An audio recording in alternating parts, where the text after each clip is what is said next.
Hi, I'm Crypto Dummy, and today I'll be taking time out of my very busy schedule to do a special thanks. The very special thank you goes out to this man, very smart and intelligent man, Raff from Black Horse Repairs. Recently, showed in this video, he took on a job for me, which is fixing my ECM from my Subaru Tribeca. Now, why am I doing it via video and not just sending some correspondence through? Two reasons. I want the chance to respond to some of the questions he had in his video, and I felt that he went over and above, which is very rare these days to find people who will go that a little bit extra mile. I paid for a cloning, which I got, but he also replaced 2 chips in the other board as well and didn't charge me for it.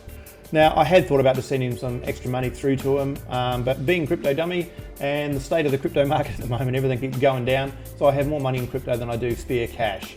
So what I want to do today, as part of a very special thanks, after I reply to some of his questions and give him an update on where we're at with the computers and the car, I want to send a little bit of cryptocurrency to him directly as a thank you for going over and above. Now, why do I want to do this? Because I think that as much as crypto is going down at the moment, the thing that will survive in cryptocurrency is community. The right-minded people in community, these will be the ones that last. So maybe if I sent a little bit of the cryptocurrency as a thank you for what he has done, maybe if the community that I'm part of starts going up later on, he can be rewarded for it too, because there's nothing better than the right type of people being rewarded. So let's get on with it. All right, let's start first with an update of how I've gone. Yesterday I received the electronic control modules back. I put the original straight back in the car, started up, happy as Larry. Beautiful purring motor. Cleaned up the windscreens, jumped in the car, reversed out the driveway, got halfway up the road and all the lights on the dash come on again and felt the car misfiring. I go, okay. So I didn't even last 5 minutes, unfortunately. Pulled back down, put the scanner on it, and we have multiple misfires again. I've got the scanner readings and taken a photograph, so I'll put these up shortly.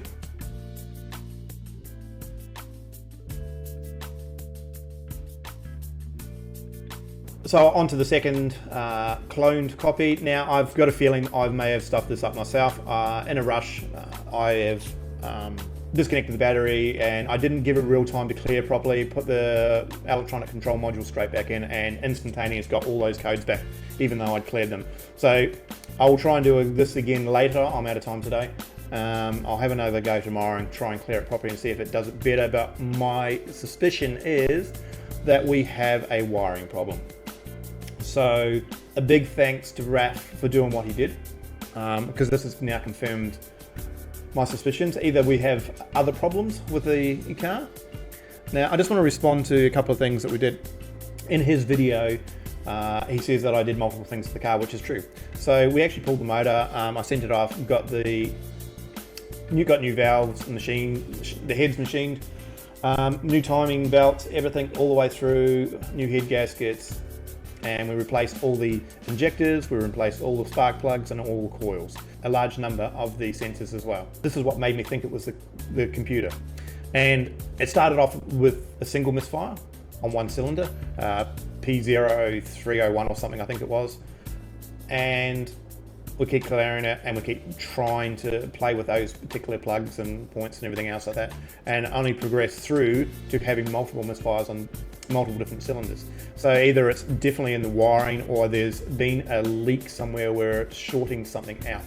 We're not too sure. So unfortunately, it looks like I might be pulling that motor and going over it with a fine-tooth comb to make sure none of the seals that were done have sprung a leak. This could be a case scenario, or something has come adrift. Okay, so that's where it is, but still, thank you so much to Raff for that. Just in response to a couple of the things that were brought up during his video, that Subaru quoted me $7,000 for a new ECM. This is true. I think it was in the vicinity of $6,700 and something dollars. I presume that had to be in the car all done, because if that was just for the unit, then something seriously wrong there. But you got to understand too that these quotes are all in Australian dollars. Now, the Australian dollar is way weaker than the American dollar at the moment, so that's why it looks like these figures are way higher, but they're still high. The car is worth $7,000 in Australia, which is probably the equivalent to about $4,000 in US. That is true. And Subaru customer service is horrendous. Unfortunately, with Subaru, they are only interested in selling vehicles and doing the warranty services and oil changes for the Subarus. They're not really interested in doing any repairs. They can make plenty of money just in services. Now, understand this is a lot of service centers that are like this at the moment, and they don't really like to take on repairs of any sort. They just can't make any money out of it in their eyes. And by the time it takes them to do that, they could do half a dozen services and a couple of $100 a throw. It makes a bit of money for them. Now, Subaru is one of the biggest car companies in Australia, next to Toyota. You'd think that there would be a lot more service here. Now, there is a lot of mechanics out there that deal directly with Subarus, but they're more mechanical types. And unfortunately, when it comes to wiring and computers and that side of things, there's a lot of people that won't touch. As Raff says in the start of this video, that when he scanned the EEPROMPT, that it was corrupt. He believes that the first mechanic probably connected to the wrong EEPROMPT, corrupting the ECM, which made it harder for the others. I think this is part and parcel of why not many people want to take on the electronic side with the Subarus here in Australia. It's probably specialised people that do it. I just can't seem to find them here. And again, with Subaru being very hard to deal with. You know, for instance, for this particular case, I reached out to them. They got back to me 12 days later. I had already sent the ECM to Raff by this stage. Maybe not every Subaru dealer. I don't want to paint everybody with the same brush. There could be some really good centres out there, but this is just the centre that I deal with. But we'll see how we go. Right, let's move on to the little gift I want to send to Raff and set up a quick account for him and put some crypto on it and send it off so he can have access to it. All right, let's get into it then. So what I'll be doing is I'll be creating a browser wallet and I'll share the details with Raff and Raff only, but anyone that wants to follow along can do so. Now, the best video for this is through the founder of Internet Money Wallet, which is this guy on the screen here. So, and I like to use his particular links because unfortunately with crypto and every other sort of money system out there, there is fraudsters everywhere making websites to try and pose as something else. So I like to use his particular link. So I'm going to be doing a Chrome one. So I'll be clicking on this for the link to bring it up. All we're going to do is we are going to add it to our extensions. Now we have a little extension bar up here, extensions. So if I've got some wallets here, but I don't have an Internet Money wallet, so let's get that and we'll install it. We'll add the extension and we'll get started on the setup. Voila, we have a new extension, view extensions. Now if you click on that extension, it'll bring up.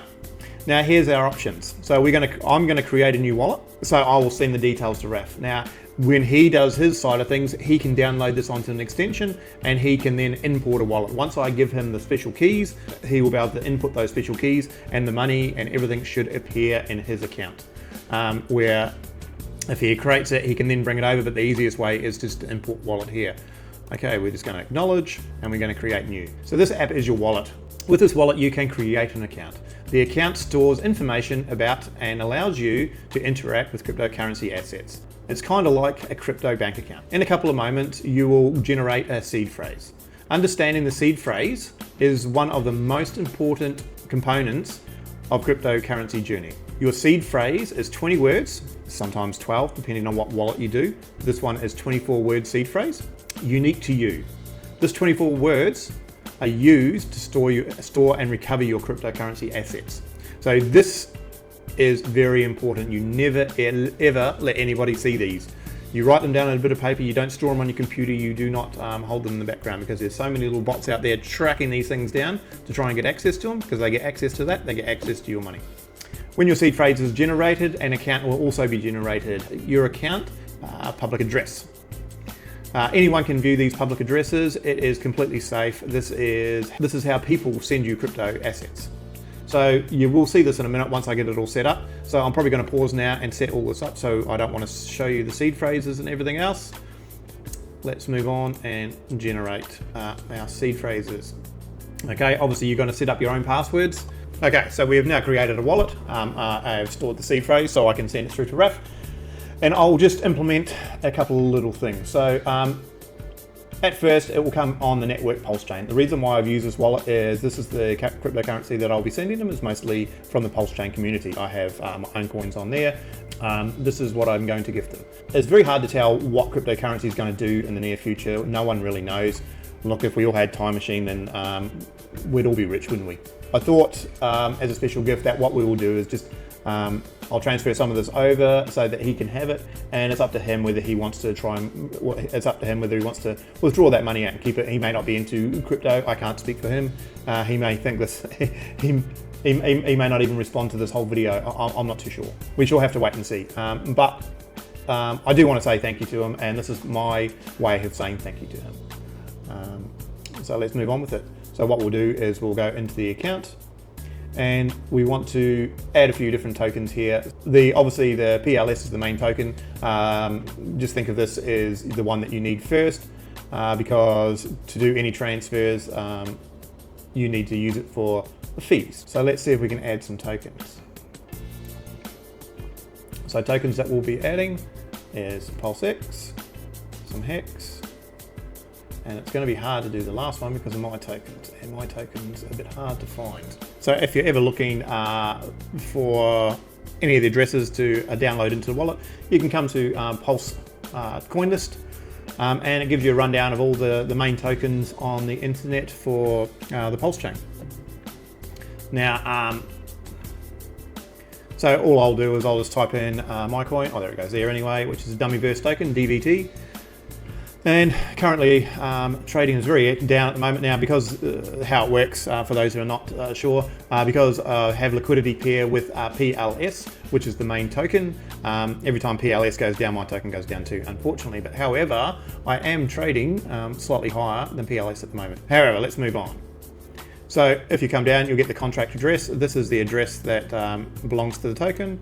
Okay, so if we bring down that wallet again and we'll go into it, and we go into, I think we've got no funds yet. So the good thing about Internet Money Wallet is if you just manage, you can actually just add tokens quite easily by just choosing through the list out of all the Pulse chain ones here. And if you want to, you can import it in. As it says, we go to somewhere like Pulse coin list and get the address. Now, if you post the address in, which is my coin, and we click anywhere, it should go. It should automatically load the symbols and the characters, and then you can import that, and there we have it. Right, so now I will get the address. So if you want anybody to send any money to you, you've got an address here. Now it's safe for you to give this address out to anybody. If you want someone to send you any cryptocurrency, you copy this address and you send it to them. So that's what I'm going to do here, and then I'll send it via email to myself, and I will step away and I will send some funds here, which should arrive shortly. Okay, so I finished transferring that all the coins over for him.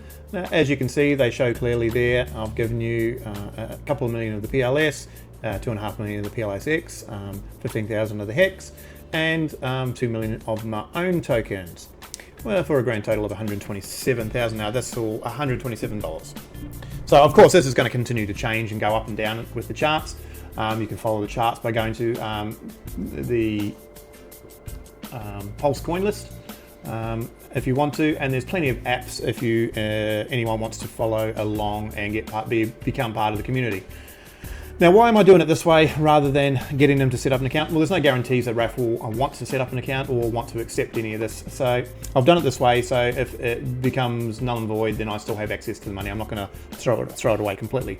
I'm hoping that he will accept it, and that he will just leave it sitting in the background for a rainy day and just keep an eye on it. He can also too, if he reaches it back out to me, he can actually create his own wallet and send me his address, and I can send those funds through to him that way if he preferred to do that.